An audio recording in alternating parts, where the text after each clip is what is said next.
Friends, जय माता दी। कैसे हैं आप सब? वो मुझसे पूछते हैं अक्सर कि प्रेम क्या है।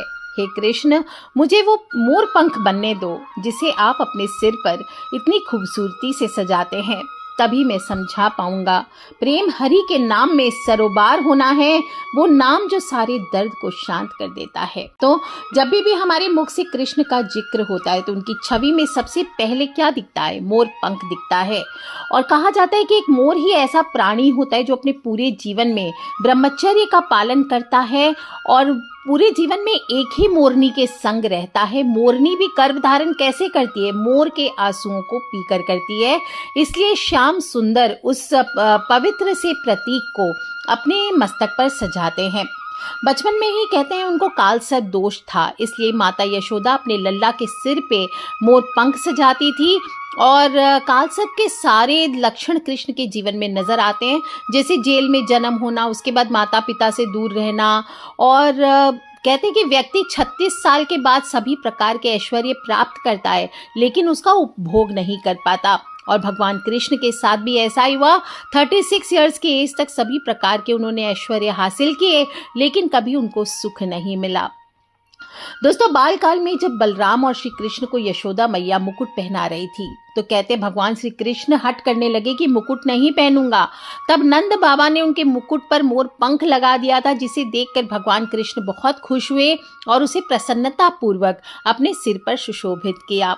और मोर पंख से बने मुकुट की शोभा का गुणगान किया ही नहीं जा सकता। कहते हैं कि मोर पंख की तो महिमा इतनी है कि राधा रानी के महलों में मोर रहा करते थे और वे उनको नचाया करती थी। जब वे ताल ठोकती थी तो मोर भी जोर शोर से मस्त होकर राधा रानी के इशारों पर नाचने लग जाते थे। और एक बार मोर जब नाच रहे थे तब भगवान श्री कृष्ण वहां पहुंचे और तभी मोर का एक पंख गिरा तो श्याम सुंदर ने झट से उसे उठाकर राधा रानी जी का कृपा का प्रसाद समझकर अपने शीश पर धारण कर लिया।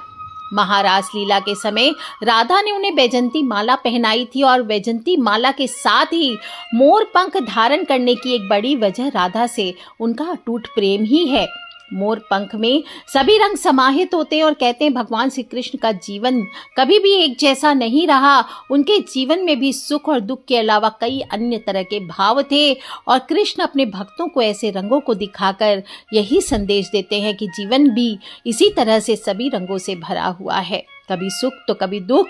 दोस्तों, भगवान श्री कृष्ण मित्र और शत्रु के लिए समान भावना रखते थे और इसको हम मोर पंख से भी जोड़ सकते हैं। कैसे? क्योंकि कृष्ण के भाई थे शेष नाग के अवतार बलराम और नागों के दुश्मन कौन होते हैं? मोर होते हैं।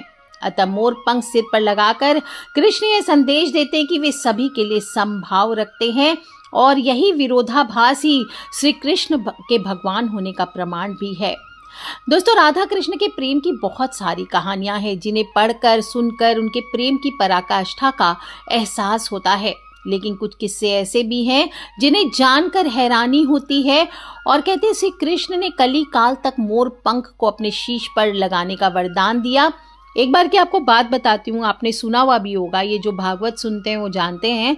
गोकुल में एक मोर रहा करता था जो कृष्ण भगवान का बहुत अनन्य भक्त था और एक बार उसने कृष्ण भगवान की कृपा पाने के लिए कन्हैया के द्वार पर जाकर जप करने का विचार किया और वहीं पर बैठकर कृष्णा कृष्णा कृष्णा कृष्णा जपते रहा। 1 साल बीत गया। श्री कृष्ण भगवान ने ना तो उसे दर्शन दिया, ना ही उनकी कोई कृपा प्राप्त हुई। एक दिन वो दुखी होकर रोने लगा मोर। तभी वहां से एक मैना उड़ती जा रही थी। उसने मोर को रोता देखकर बड़ा अचंभित हुआ। तब मैना मोर के पास गई और रोने का कारण पूछा तो मोर ने बताया कि 1 बरस से मैं कन्हैया को प्रसन्न करने की कोशिश कर रहा हूँ, लेकिन आज तक मुझे किसी ने एक बूंद पानी तक नहीं पिलाया।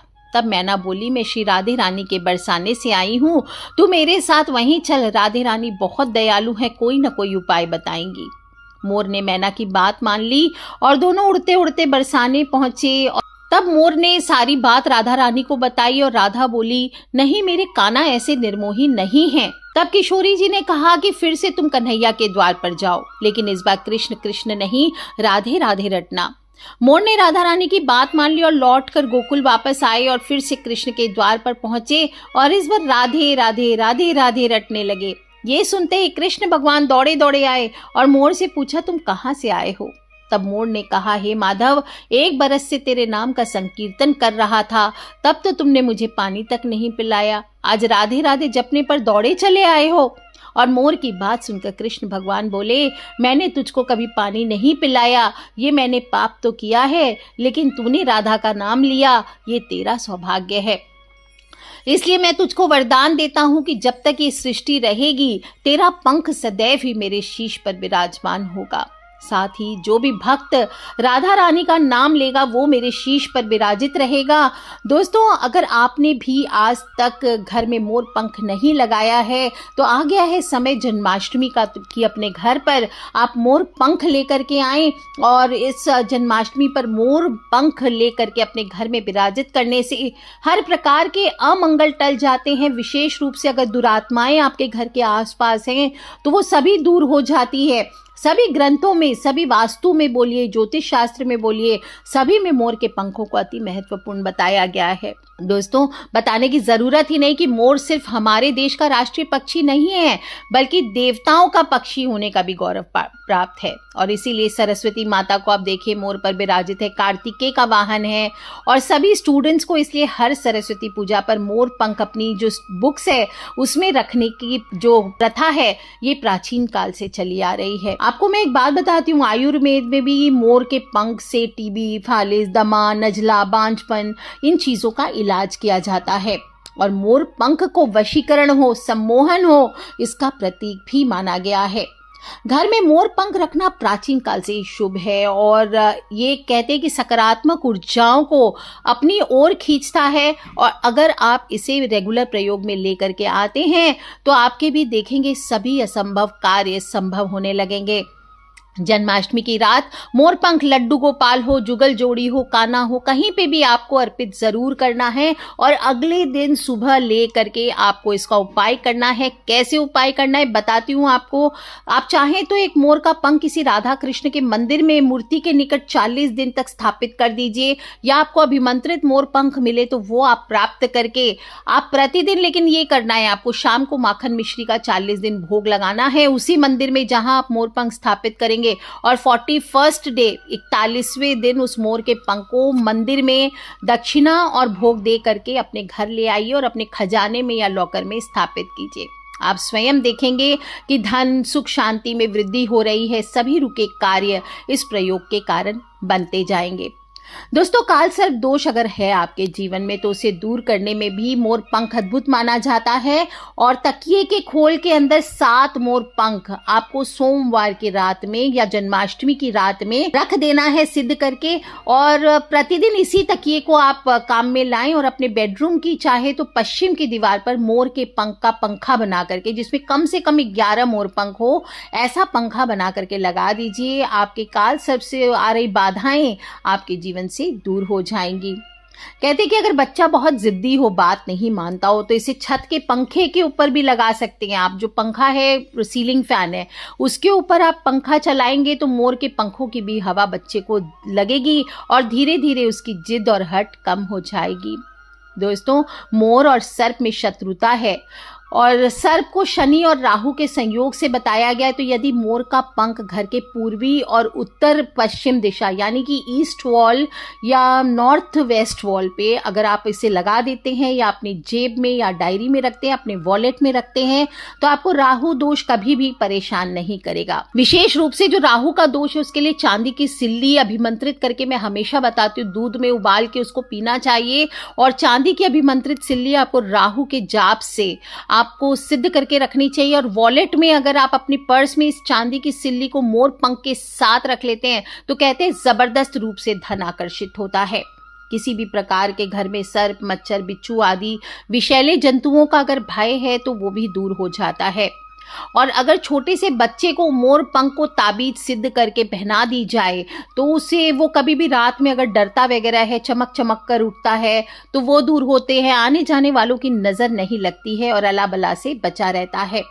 दोस्तों, घर के मुख्य द्वार पर यदि वास्तु के विरुद्ध हो तो द्वार पर आपको 3 मोर पंख लगाने चाहिए। जन्माष्टमी की रात को आप अभिमंत्रित करके इस मोर पंख को आप 3 मोर पंख ले लीजिए और फिर उसे अगले दिन सुबह अपने मुख्य द्वार पर लगा दीजिए और नीचे छोटी सी गणेश जी की फोटो या मूर्ति लगा दीजिए साथ में। आप देखिए कैसा कमाल आपके जीवन में होता है। यदि आपकी पूजा का घर भी गलत दिशा में, उससे सटा हुआ बाथरूम आदि है, तो वहां पर भी आपको मोर पंख चिपका के रखना चाहिए और सभी मोर पंखों को कुमकुम का तिलक करके आपको रखना चाहिए। ऐसा नहीं कि डायरेक्ट लिया और लगा दिया।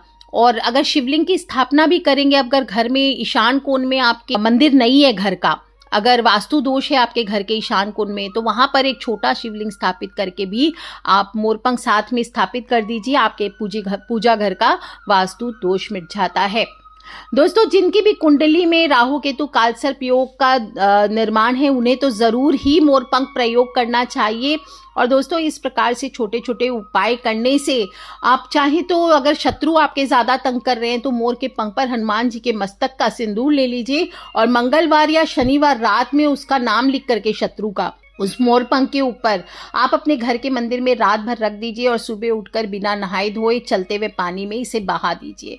आप देखेंगे शत्रु अपनी शत्रुता छोड़कर मित्रता का व्यवहार करने लगेंगे। दोस्तों, जन्माष्टमी की रात है, खाली ना जाने दें। और भी चीजें बताऊंगी आगे आने वाले वीडियोस में कि आपको जन्माष्टमी पर इस बार आपको कान्हा को क्या क्या चीजें अर्पित करनी है, अपने लड्डू गोपाल को किस तरह से सजाना है और किस तरह से इस चमत्कारिक तांत्रिक रात्र की आपको अवहेलना नहीं करनी है। आपको इस रात को पूरा यूज करना है ताकि आप अपने जीवन से सभी प्रकार की कठिनाइयों को मिटा सकें, अपने घर परिवार में सुख शांति का और वैभव का आमंत्रण कर सके। कर लीजिए उपाय दोस्तों, खिलखिलाते रहे, मुस्कुराते रहें और अपने फ्रेंड्स, फैमिली, मम्मी पापा, भाई बहन, बच्चे सभी लोगों से छोटी छोटी बातें हैं, लेकिन कब किसकी लाइफ बदल दे हमें पता नहीं चलता, इसलिए शेयर करते रहा करें, खिलखिलाते रहे, मुस्कुराते रहे। आप सभी को जन्माष्टमी की, श्री कृष्ण जन्म की और कृष्ण के जन्म उत्सव की हार्दिक हार्दिक शुभकामनाएं।